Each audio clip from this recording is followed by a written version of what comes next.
Good afternoon and welcome to America's Home Cooking. Somebody asked me for the recipe on baking powder, how to make your own without the aluminum in it so you can protect your health. It doesn't actually come with a recipe. It says parts to parts to parts. So I'll give you a recipe that you can follow. It's going to be 1 tablespoon of cornstarch,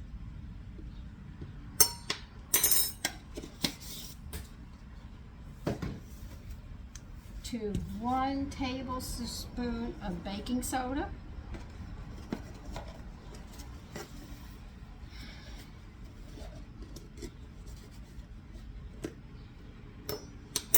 so your baking soda and your cornstarch are each a tablespoon. And here's where it changes. You need 2 parts of cream of tartar. So that means we're going to put 2. I have to break this up, sorry.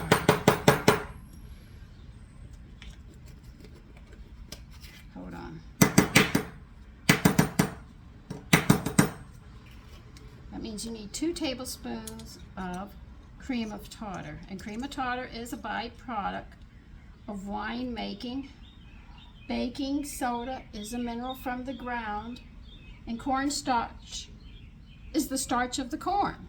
So this is all natural. When you add the aluminum, that's the problem. I've been working trying to get this to work, and I finally got it to work. And that's how you make it.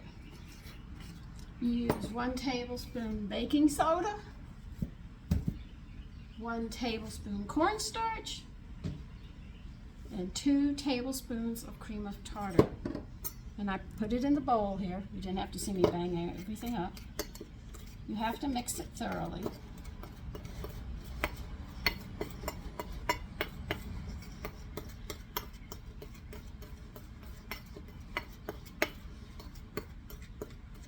Now, when I go to make biscuits with this, the only thing I change off my regular biscuit recipe is instead of using baking soda, I sit there and just continue using the baking powder, but I add buttermilk instead of milk. Now, they'll sit there and tell you that baking soda interferes with 2B vitamins and it makes it harder for them. I already have some made, so I'm just going to add it to it. That it gives a problem to 2B vitamins. Of course, it's all right to have aluminum in your body, right? And they're finding out aluminum hurts the body. And that's how you do it. You put it in a jar. And I just shake it up and I use it.